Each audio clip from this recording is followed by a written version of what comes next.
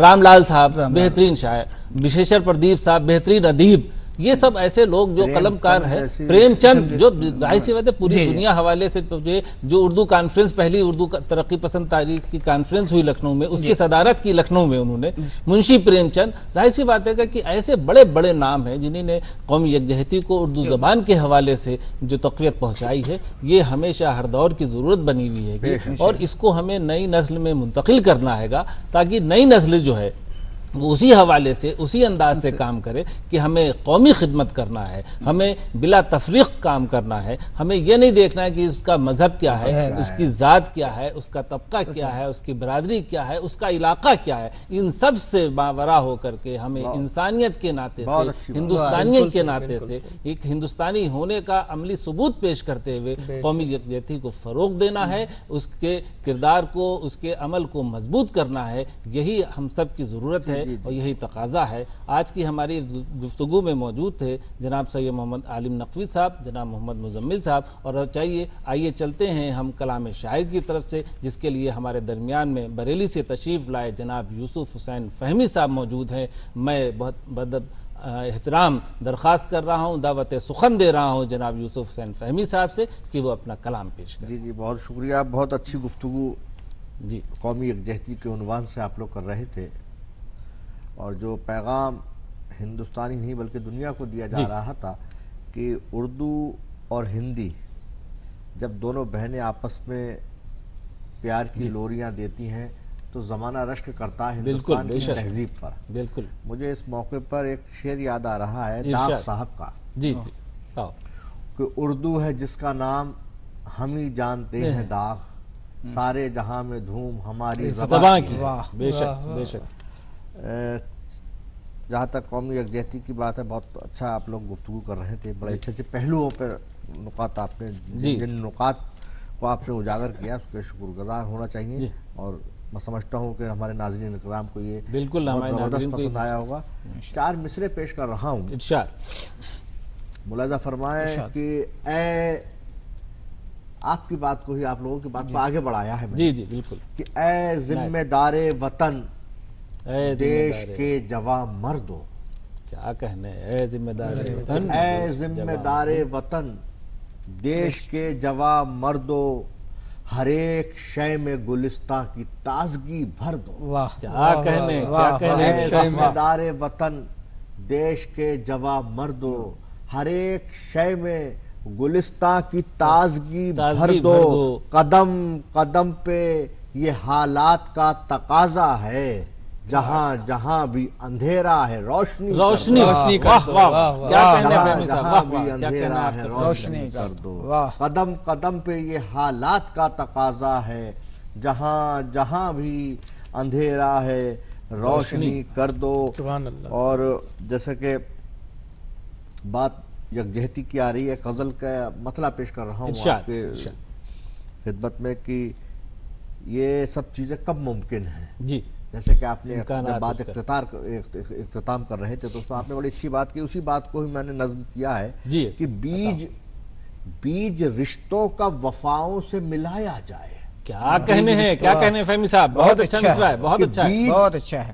رشتوں کا وفاؤں سے ملایا جائے، میری دھرتی سے محبت کو اگایا جائے، واہ واہ واہ، میری دھرتی کو محبت سے اگایا جائے، بہترین سنگم اردو ہندی کا۔ بیج رشتوں کا وفاؤں سے ملایا جائے اور میری دھرتی سے محبت کو اگایا جائے، فکر کی دھوپ کو الفاظ کا زیور دے کر، واہ، فطر کی دھوپ کو الفاظ کا زیور دے کر، فکر کی دھوپ کو الفاظ کا زیور دے کر، ایک نئے دور کے سورج کو اگایا جائے. واہ واہ واہ واہ واہ بہت خوب. واہ واہ سبحان اللہ. کیا کہنے ہیں بھائی یوسف صاحب. فکر کی دھوپ کو الفاظ کا زیور دے کر کر ایک نئے دور کے سورج کو اگایا جائے.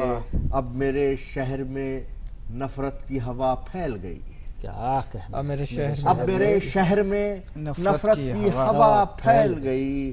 اب میرا شہر کہیں اور بسایا جائے. کہیں اور بسایا جائے. کیا اب میرا کہنے ہیں شہر کہیں اور بسایا جائے. اور یہ شعر بطور خاص پیش کر رہا ہوں جی اچھا. کہ جن کی شاخوں پہ محبت کی کلی کھلتی ہے. جن کی شاخوں پہ محبت کی کلی جن کی شاخوں پہ محبت کی کلی کھلتی ہے ایسے پودوں کو کیاری میں لگایا.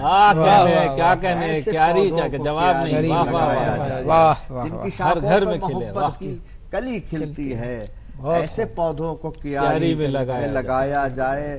اور یہ تو بات تھی قومی یکجہتی کے حوالے سے جس طرح اردو کیا پیغام دیتی ہے. اب میں ایک غزل پیش کر رہا ہوں جی اگر آپ کی اجازت ہو. جی جی ارشاد. ملاحظہ فرمائیں. جو منظر خواب بنتے ہیں وہ منظر ٹوٹ جاتے ہیں. واہ اچھا مثال. جو منظر خواب بنتے ہیں وہ منظر ٹوٹ جاتے ہیں. بہت نازک کھلونے ہیں یہ اکثر ٹوٹ جاتے ہیں. واہ واہ واہ. بہت نازک کھلونے ہیں یہ اکثر ٹوٹ جاتے ہیں. جو منظر خواب بنتے ہیں وہ منظر ٹوٹ جاتے ہیں. بہت نازک کھلونے ہیں یہ اکثر ٹوٹ جاتے ہیں. اور شعر بطور خاص پیش کر رہا ہوں آپ کے. کسی کے یہ ہندوستان کی یہ تاریخ رہی ہے کہ کسی کے جبر کے آگے کبھی سر خم نہیں کرتے. کیا کہنے. کسی کے جبر کے آگے کسی کے جبر کے آگے کبھی سر خم نہیں کرتے. ہمارے صبر کے آگے تو خنجر ٹوٹ جاتے ہیں. ہمارے صبر کے آگے کسی کے جبر کے آگے کبھی سر خم نہیں کرتے. ہمارے صبر کے آگے تو خنجر ٹوٹ جاتے ہیں. ہمارے صبر کے آگے تو خنجر ٹوٹ جاتے ہیں. اور یہ شعر بھی دیکھیے کسی قابل ہو. جو برساتے ہیں پتھر ان کو اندازہ نہیں شاید. جو برساتے ہیں پتھر ان کو اندازہ نہیں شاید. کبھی شیشوں سے ٹکرا کر بھی پتھر ٹوٹ جاتے ہیں. شیشوں سے ٹکرا کر جو برساتے ہیں پتھر ان کو اندازہ نہیں شاید. کبھی شیشوں سے ٹکرا کر بھی پتھر ٹوٹ جاتے ہیں. کبھی شیشوں سے ٹکرا کر بھی پتھر ٹوٹ جاتے ہیں. اور پرو تو لوں میں تجھ کو زندگی رشتوں کے دھاگوں میں. پرو تو لوں میں تجھ کو زندگی رشتوں کے دھاگوں میں. مگر رشتوں کے یہ دھاگے الجھ کر ٹوٹ جاتے ہیں. مگر رشتوں کے یہ دھاگے الجھ کر ٹوٹ جاتے ہیں. پرو تو لوں میں تجھ کو زندگی رشتوں کے دھاگوں میں. مگر رشتوں کے یہ دھاگے الجھ کر ٹوٹ جاتے ہیں. اور اس غزل کا مقطع ملاحظہ فرمائیں کہ کسی مجذوب کی نظروں سے ٹکراتی ہیں جب نظریں. کسی مجذوب کی نظروں سے ٹکراتی ہیں جب نظریں تو فہمی خود فریبی کے یہ پیکر ٹوٹ جاتے ہیں. خود فریبی کے یہ پیکر ٹوٹ جاتے ہیں. جو منظر خواب بنتے ہیں وہ منظر ٹوٹ جاتے ہیں. بہت نازک کھلونے ہیں یہ اکثر ٹوٹ جاتے ہیں. بہت بہت شکریہ یوسف صاحب. بہت بہترین کلام, بہترین غزل. جتنے اچھا آپ نے قومی یکجہتی پہ شعر سنائے اتنی ہی اچھی غزل. اس کے لیے آپ مبارکباد. آپ کو بہت بہت. اور ناظرین آج کی ہماری گفتگو قومی یکجہتی اور اردو ادب کے حوالے سے اسٹوڈیو میں ہم جمع تھے. ہمارے ساتھ گفتگو میں موجود تھے سید محمد عالم نقوی صاحب جو کہ رائے بریلی سے تشریف لائے تھے, مزمل علی صاحب جو کہ مظفر نگر سے تشریف لائے تھے, اور کلام شاعر میں جناب یوسف حسین فہمی صاحب جو کہ بریلی سے تشریف لائے تھے. بہترین کلام پیش کیا. اور میں خود محمد غفران نسیم. اور اسی کے ساتھ آج کی اس گفتگو کو یہیں پر ختم کرتے ہیں. بہت بہت شکریہ. آداب.